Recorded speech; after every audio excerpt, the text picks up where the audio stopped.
Welcome back, everyone. We are here to present another episode of Big Bookie presented by Big Banter Sports, your home for all things Big Ten. We've got a podcast for every school, and we are so excited to get into the meat of the season. The matchups are looking so good. Brandon, how you guys feeling about this week? Just off the top of your head, you excited? You got any games on watch? Brant, you can start. Anything off the top of your head? Yeah, I mean, this is a big upgrade matchup wise, at least in the Big Ten over what we had last week. It was kind of a dry slate, and excited that we have a lot more appeal this week, I guess. I mean, last week there wasn't even a Friday night Big Ten game, which is something that we have on most weeks. So getting that back is a lot of fun, even if I mean it should be a good matchup. It's maybe not a highly touted one with how these two team seasons are going, but it's going to be a fun watch, and at least one fan base who's already devastated is just going to be brought to complete shambles. I don't think Absolutely. that's hard to say, especially considering we're done drinking the Roll-Aid this year, boys. No more. We're done. He's off. He's off the It's rule. off. We're never drinking Took it 5 weeks. again. At least 5 weeks in, we're off the Roll-Aid. We'll wait. Maybe next year we'll give it another chance. Maybe this is just a bad batch. Hopefully once Rule gets his boys in a couple of years, we might be back on it full time. But man, it has been disgusting this year. Yeah, I mean, with the topic of Nebraska, we've got our game tomorrow. They're going on the road. They're going up to Champaign, and they got to take on the Fighting Illini.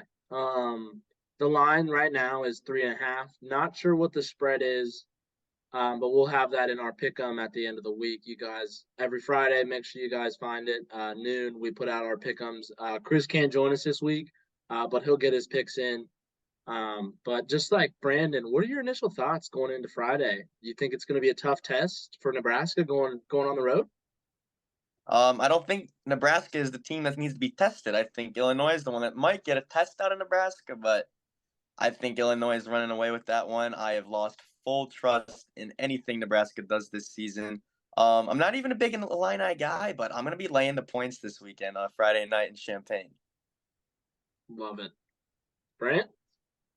What's that on my desk? What is No, that? Is there still a drop in there? Is there still? No. Oh man. it's Oh spiked, man. dude. Don't drink it. He's back on the Roulade. Mm-mm-mm. I mean, Brandon's batch might have gone bad, but man, that tasted good. Give me the points plus 3.5. I think Nebraska makes this a close game. That Illini team, I think Nebraska is good. No, no, no. Do I think they're bad? Absolutely, they're terrible. They're one of the worst football teams I've ever seen play organized football at the D1 level. But Illinois, I've watched I've watched all their Big Ten games. They're not good. They're not a good team at all. Um, this Illinois team, what I expected coming into the season was that they'd be strong on both sides of the trenches. They returned a lot on the offensive line, a lot on the defensive line as well, and two all Big Ten players in the middle. And those two guys, Keith Randolph and Jerzon Newton, have been studs. But on the flip side, the O line has done nothing, and that's kind of where Nebraska has had, you know, a single strength is getting after the quarterback, and kind of they've had a lot of different guys kind of racking up the sacks this year. Luke Altmaier has been horrible under pressure.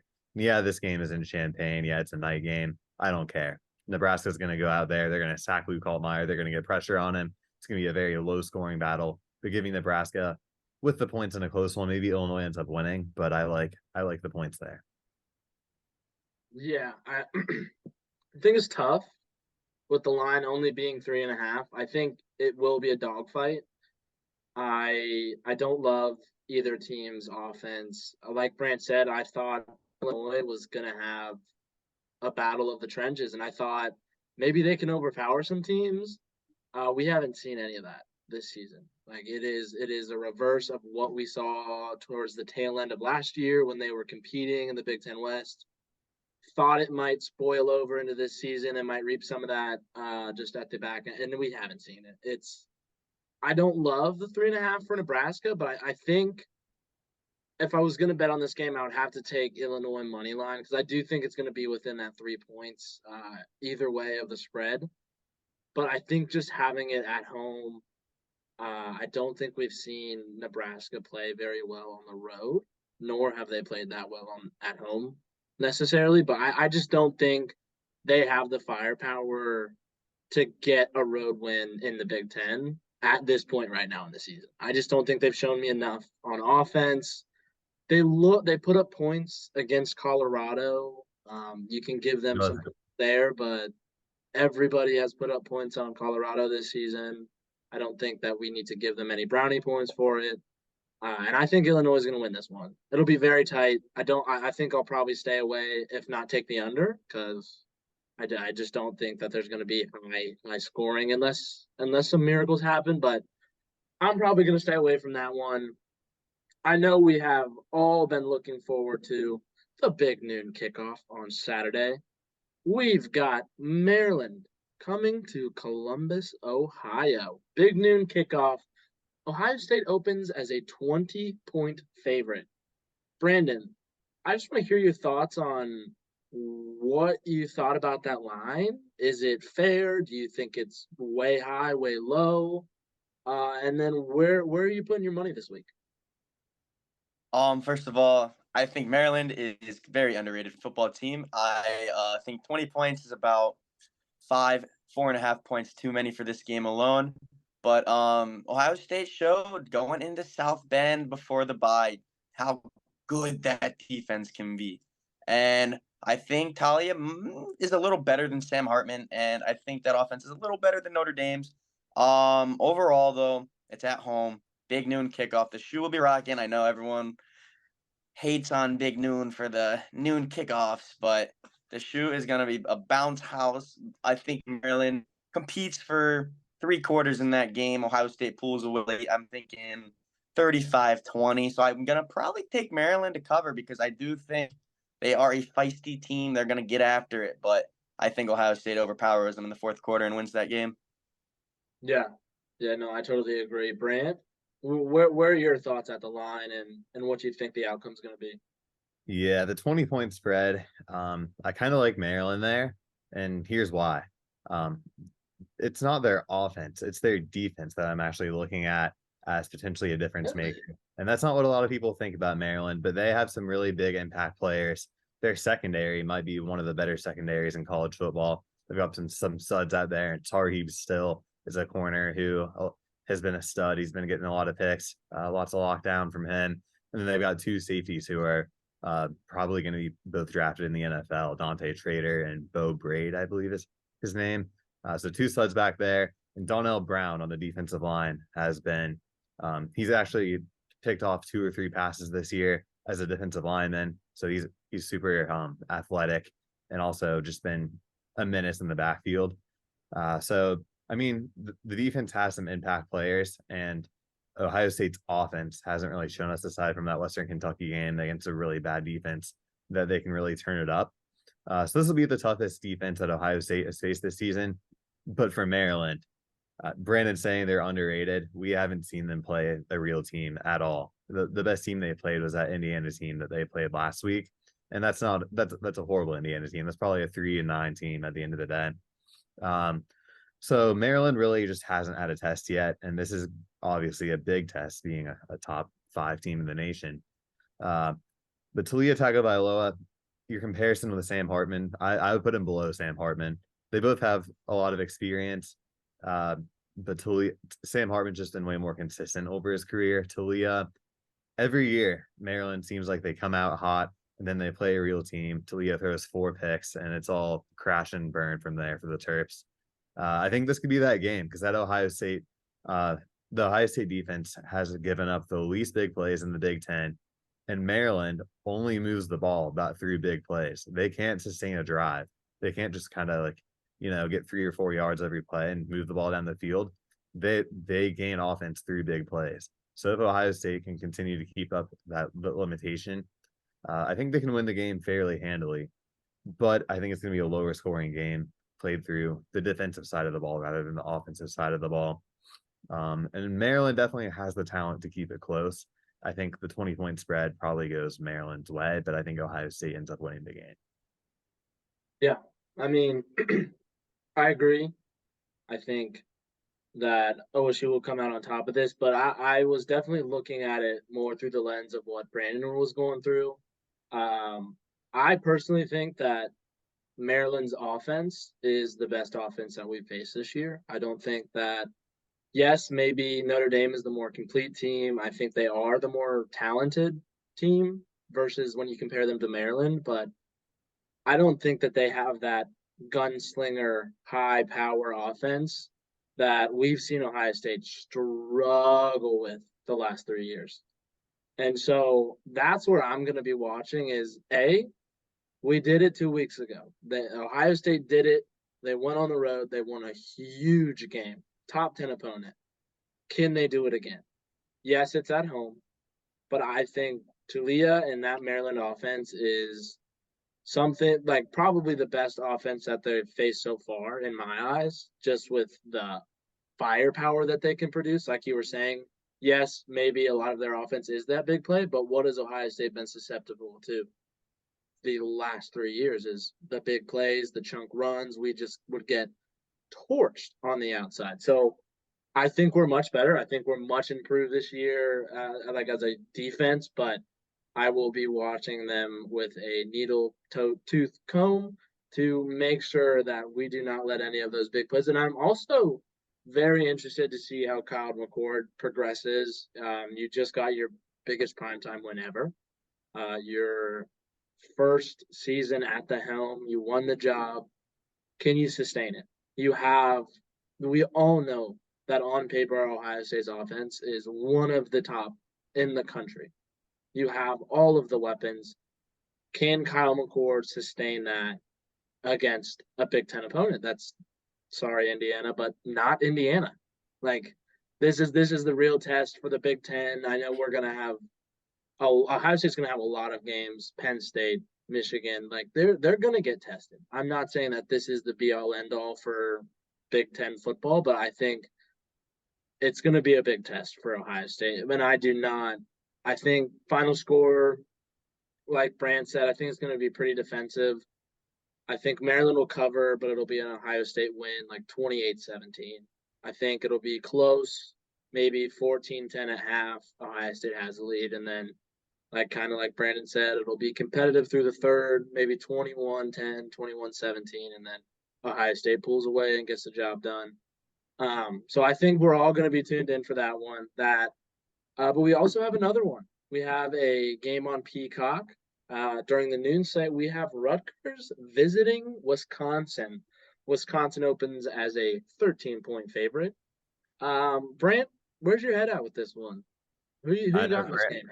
I know Brandon's not going to like this. I know he's a big Badger fan, but I think Rutgers has a pretty complete team on both sides of the ball. I mean, offensively, not as much as defensively, but I think this defense is enough to keep Wisconsin in check.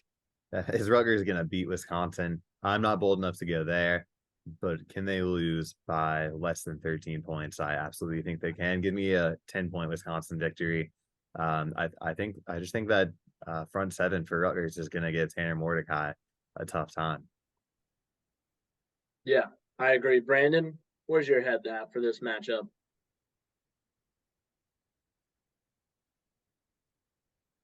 Oh, I don't hate the 10-point pick there, Brand. That's actually around where I was thinking. I think this is the best Rutgers team we've had since joining the Big Ten.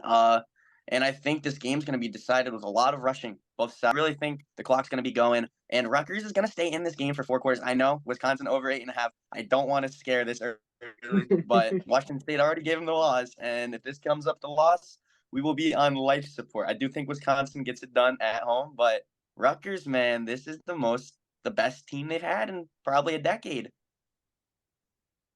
they've been my pick 'em. Week 1, week 2, week 3. I was loyal, and they served me well. I have to agree with Brant. This does, and both of you, just like we have never seen a Rutgers team that looks this complete. I'm not saying they're top of the Big Ten or anything like that, but I do think this is a good football team. I am interested to see where Fickle's head is at. I know they kind of abandoned the run week 2, I believe. And then against Washington State, they Yeah, have such a Washington. talented backfield. I would hate to see them go air raid like they did those weeks. I think it'll be a very close game. Like Brandon said, they're going to be running the ball. I think it's going to come down to Wisconsin being at home and just having the better, more talented, like bigger recruits, just like physically bigger. And I think that's what's going to be able to like get them over. But I do think it's going to be a lot closer than a lot of the national media thinks. I'm sure that people are thinking this is going to be a steamroll, same old Rutgers, but I think they're going to give them a chance. I'm going to take that plus 13. I think Wisconsin will get it done, but plus 13 is just too many points. I feel like Vegas is just giving the favorite points this week in the Big Ten. So let's make some money on it. That's all I got to say. Let's make some money off of Vegas. All it's about, baby. All right. So moving into the afternoon slate, we got kind of some of the dogs of the Big Ten, I would consider them. Purdue goes on the road to visit the Hawkeyes. A barn burner of a game. Iowa opens as only a 2-point favorite. Brand, I know you have some people, some friends, they're big Iowa fans. How are you feeling about this game? Have you talked to them at all? Yeah, not about this game specifically, but definitely have done a lot of chit chatting about the season. And it was just announced actually earlier this week that Cade McNamara is out for the season with a torn ACL. So tough. So tough to So see that. yeah, you would think that would be a tough blow, but at the end of the day, this Iowa offense isn't probably going to look much different with or without Cade McNamara, just because it wasn't moving the ball at all in the first place. So throwing a new quarterback, it's not really going to change anything. Deacon Hill's the guy who steps in. He's like a 6'5", 6'6", just 240 unit out there with a cannon arm and absolutely no accuracy. So that's what Iowa's got at quarterback now. Does the play calling change at all? Probably not. We'll see what Brian Ferentz does with his new offensive lineman turned quarterback, essentially. But I like Iowa with the points here. My thing, I mean, Purdue went out last week and steamrolled an Illinois team that we thought was maybe a little competent. Yeah. And turns out they're not. However, this Iowa defense does not let you make mistakes, and that's what lost Purdue all those games in the beginning of the year was making mistakes, whether that be penalties, turnovers. And I don't think Purdue has cleaned all that up yet. I just think Illinois, it's a team where you can make a few mistakes and still have the explosive offense and go out and win. So I like Iowa with the points, especially in Kinnick. It's a tough environment to play in. It's not night, but it's still a 3:30 game. Gonna hit them with the Kinnick wave to start the game. Always a tough scene when you're the opponent there. So give me the Hawkeyes. Love it. Love it. Yeah, I mean, we just feel for Cade McNamara. It sucks. Sucks seeing those kind of injuries. Yeah, especially since he transferred in. Didn't know what we were going to see. Didn't have the highest of hopes, but still sucks to see somebody go down for the season. Brandon, where are you at with this game? I will not be taking either team on the spread. Purdue, they sold me too many times this year, and Iowa last week I wanted to drive going. The only reason they won that game was defense and that punt return touchdown late. Deacon Hill, he went 11 of 27 last week, and the dude might not even complete 10 passes against this Purdue defense. He's not accurate and he's not great. I'm gonna be going with the under. I know it's low, 39-ish, but unless Iowa gets 2 pick sixes and Purdue gets a fumble 6, I just don't see any path to these teams offensively getting to 40 points total. It's gonna be a tough watch if you're an offensive football fan, but this is the Big Ten, baby. We love our defenses, and I think it'll be a grinder the whole 4 quarters. So that's where I'll be playing my bet. 39 is a tough under to take, but I don't think it's misguided. I honestly don't know what to expect here. I mean, Iowa showed up and showed out against Iowa State. They kept it close. Their defense looked lights out. Offensively, same old Iowa. every year. We see no offensive firepower, but I do think their defense has got NFL talent on it. I think with it being at home and Purdue, I'm not really sure. Yes, they won big last week, but was it a fluke? Are they gaining momentum? I honestly don't know. So I might just stay away from this one. But if I had to pick, I think I would take Iowa just solely because I think their defense will get it done. I have zero to little faith in their offense, but defense wins championships, and I think defense is going to get it done this weekend for Iowa. Yeah, defense at the very least can beat Purdue. Exactly. That's what we're hoping. That's what we're hoping this weekend. That's fair. And now to round out the slate for the weekend. It's a short slate this weekend. I think there's a lot of buys. A lot of buys, yeah. Yeah. Hopefully, I mean, these next few weeks, we should just get a lot of good matchups throughout. So I'm excited for that. But to close out this week, Team will be rolling. yes, we have the number 2 team in the country, the Michigan Wolverines, going on the road, night game, 7:30 kick, going up to Minnesota. The Gophers. You know they got ball hawks. Tyler Nubin's just waiting for J.J. McCarthy to start throwing some picks. But they're still a 19-point favorite. I mean, it's tough. They have just a lot of studs all around. I think that their offense, it can get clicking, and when it does, they look very good. It doesn't look like teams can stop them. I'm not saying that they played anybody of high caliber defenses, but I think you saw Rutgers got an opening score, kept it close through maybe a quarter and a half to halftime. Nebraska scored, kept it close for maybe 6 minutes of total game time, but you saw that Bowling Green game. I know people like to brush over it, but J.J. McCarthy did not look good. He threw a lot of interceptions that game. And if they were playing a very high caliber team that you're going to face this year in the Big Ten, I think those mistakes will start to compound and you're not going to be able to just, hey, we're Michigan, we can do this whenever. So I think I'm going to have to take Michigan, but I will be watching J.J. McCarthy just to see if he continues that kind of turnover train that he was on through the start of the season. But I just don't think Minnesota can overpower him. I don't think they have the offense. You saw it week 1, they barely scraped out that win against Nebraska of all teams. So just little faith in them, but we're going to be watching. I want to see if McCarthy is as sharp against a better defense than they faced this year. Brandon, where is your head at? This team are number 1 in the Big Banter Media poll, the Michigan Wolverines. They might just be the most complete team in the country. JJ, yeah, the Bowling Green game was not good, but since then, I think he's completed 75% of his passes, give or take, for 4 scores and 500 yards, give or take. I think he's got it under control. TJ Fleck, I think the boat is no longer rowing in Minnesota.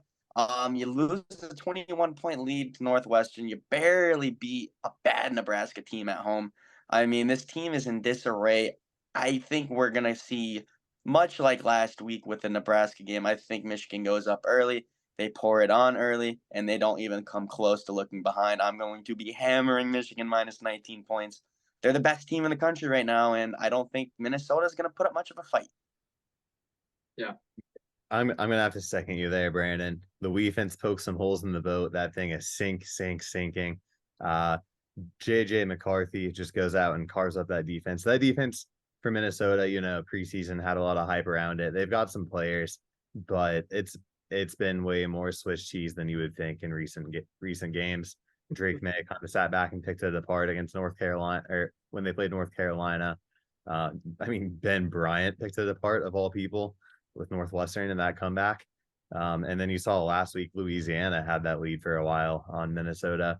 And this is just a very, very, very stagnant offense. It is honestly, it's Iowa level. I'll say it. I'll put my foot down. I might take Iowa. If I'm 3rd and 10 and I have to pick one offense to convert a first down, or I die. And and I'm between Minnesota and Iowa, I might roll with Brian here because Oh this, Lord. this Minnesota offense, It's it's bad. unwatchable.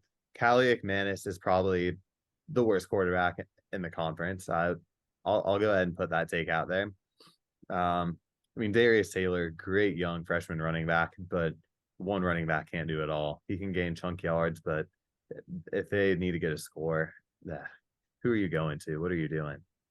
You're losing is what you're doing. I think Michigan just keeps piling it on. We just saw them kind of hit their stride last week against Nebraska, which is what I actually predicted on this show last week, was that they would kind of get it clicking after, coming out a little slower throughout their first few weeks.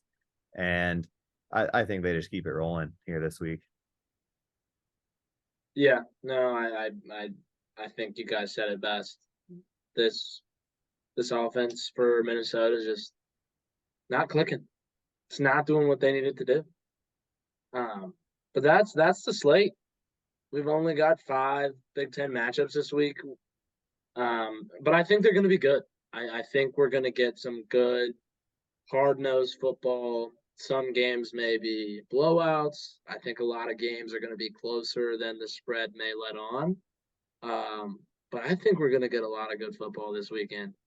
Any dogs, any lines, anything for our viewers to take home and to the bank on Saturday?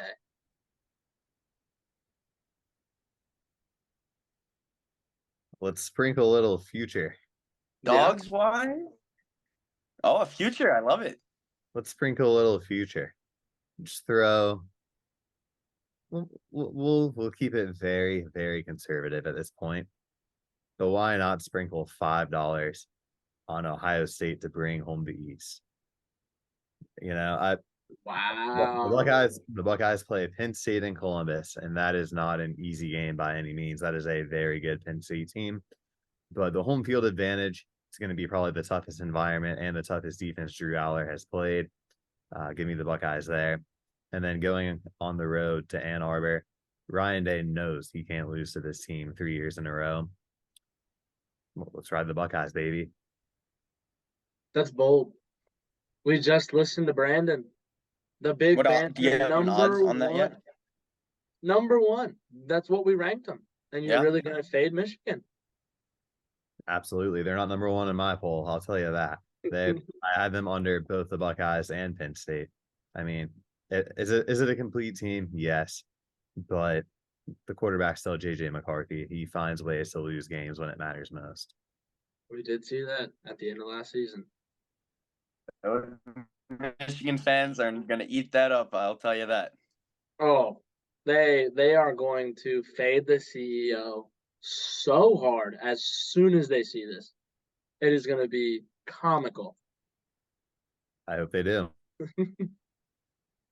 It's their loss. Brandon, any locks for you? Anything we want to give the viewers before we head out? Not quite this week. I think we're going to wait another week or two before placing any more futures bets. Just see how it rides out into the middle of the season. Just continue the ride with Wisconsin over 8.5. But we'll be looking at it. Once we get to the midseason, the futures really start painting a clearer picture, and I think we can find some great value. So keep an eye out. We'll be keeping an eye out for it, and we will win some money this season. Oh, yeah. It's coming. We still have so much of the season left. You guys are going to make so much money if you just listen to the big bookie consultants. We got you covered. Thank you guys so much for joining this week. We will have this out live Thursday. Should be around noon, if not in the afternoon. And then Fridays, be on the lookout. Big Bookie BB on Twitter. We will have our pick'ems across the spread and money line for the 5 games we just covered. But boys, we'll see you next week.